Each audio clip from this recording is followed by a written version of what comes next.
ఇప్పుడు టాబ్లెట్స్ వేసుకున్నప్పుడు రక్త ప్రసారం పెరుగుతుంది. రక్త ప్రసారం పెరిగి వచ్చిన రక్తాన్ని ట్యాప్ చేసుకోవడానికి భగవంతుడు దీంట్లో ఒక రకమైనటువంటి స్పాంజ్ లాంటి టిష్యూ పెట్టారు. దీన్ని కార్పోరా క్యావర్నోసా అంటారు.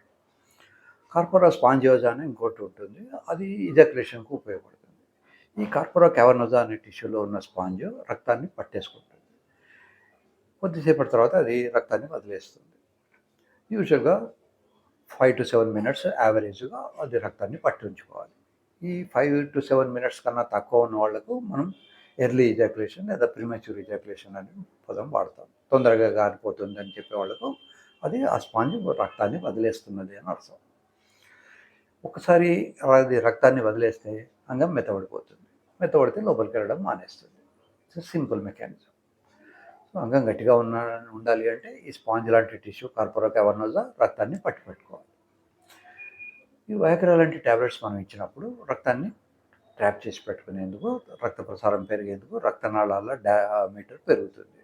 నార్మల్గా భగవంతుడు ఇచ్చినటువంటి రక్తనాళం డయామీటర్ కార్పోరా క్యావర్నోసాకు 1 మిల్లీమీటర్ కన్నా కూడా తక్కువ ఉంటుంది.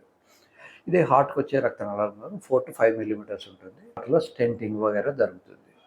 అదే రక్తనాళాలు రక్తం సరిగా రాకపోతే దీనికి ఎందుకు స్టెంట్ వేయొద్దు అని మీరు అడగచ్చు. స్టెంట్ వేయడము అనేది డిఫికల్ట్ థింగ్. ఎందుకంటే లెస్ దాన్ 1 మిల్లీమీటర్ ఉండడం వల్ల స్టెంట్స్ అవన్నీ కూడా క్లాగ్ అయిపోతుంటాయి. స్టంట్ వేయడం కూడా ఇది ఇబ్బంది అవుతుంది. అదే 4-5 మిల్లీమీటర్స్ కొంచెం పెద్దగా ఉన్నది కనుక హార్ట్లో స్టెంట్ వేయడం అనేది ఈజీ అవుతుంది. చాలా ఎక్స్పెరిమెంట్స్ జరిగాయి. నిజానికి స్టెంటింగ్ ఇవన్నీ కూడా దీనికోసమనే ముందు ట్రై చేశారు.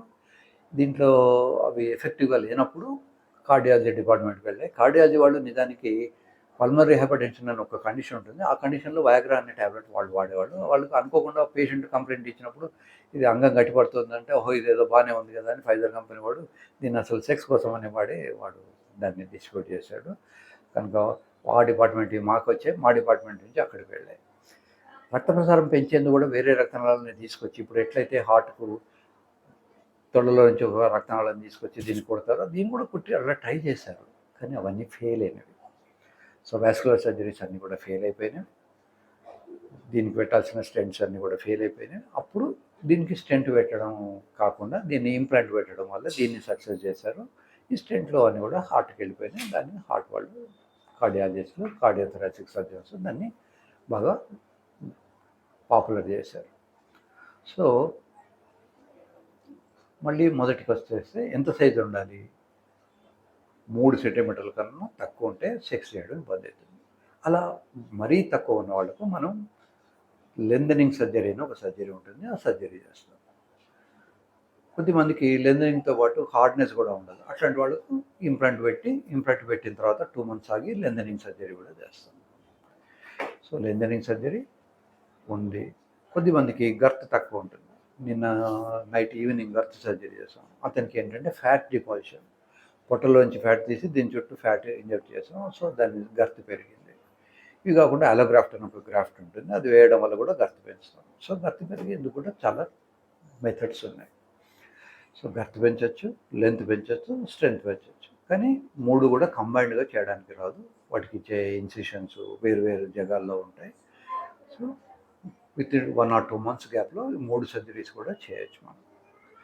సర్జరీ లేకుండా కావాలనుకున్నప్పుడు రెగ్యులర్గా వాళ్ళు కొంచెం ట్రాక్షన్ స్నానం చేసినప్పుడు దీన్ని రోజు రెగ్యులర్గా కొంచెం వాడుతూ ఉండాలి. బయటికి లాగుతూ ఉండాలి. అప్పుడు కొద్దిపాటి స్ట్రెంత్ వచ్చే అవకాశం ఉంటుంది. ఒకవేళ మీరు లాగడానికి ద్వారానే లెంత్ పెంచుకుందాం అని అనుకుంటే ట్రాక్షన్ అనే ఒక ప్రక్రియ ఉంటుంది. ఆ ట్రాక్షన్ కిట్స్ ఉంటాయి. సో మ్యాక్సిమం ట్రాక్షన్ కిట్ 2 గంటలు పెట్టాలి. 2 గంటలు అలా లాగి పెడితే ఎవరు ఆ నొప్పి ఓర్చుకోలేరు. అందుకని ముందు మీరు స్నానం చేసినప్పుడు లాగడం ప్రాక్టీస్ చేసుకోండి. వాళ్ళు 1 నిమిషం, అర నిమిషం మీరు దాన్ని టైం పెంచుకోండి. మీరు ఒకవేళ దాన్ని చేయలేను అనుకున్నప్పుడు మీరు నా దగ్గరికి వస్తే నేను ట్రాక్షన్ కిట్ పెడతాను లేదా సర్జరీ చేస్తాను. సర్జరీ తర్వాత కూడా ట్రాక్షన్ రోజు కొంచెంసేపు మీరు లాగి పట్టుకోవడం అవసరంగా ఉంటుంది. సో లెంత్ గురించి మీకున్న అపోహలన్నీ తొలగిపోయినాయని అనుకుంటున్నాను. మీకు ఎలాంటి డౌట్స్ ఉన్నా కూడా మీరు ఛానల్కు రాయండి. మీ ప్రైవసీ బయటికి రాదు, మీ పేరు బయటికి చెప్పరు. వాళ్ళు మీకున్న కామెంట్స్నే క్వశ్చన్స్గా మార్చి నన్ను అడుగుతారు. దానికి నేను సమాధానాలు చెప్తాను.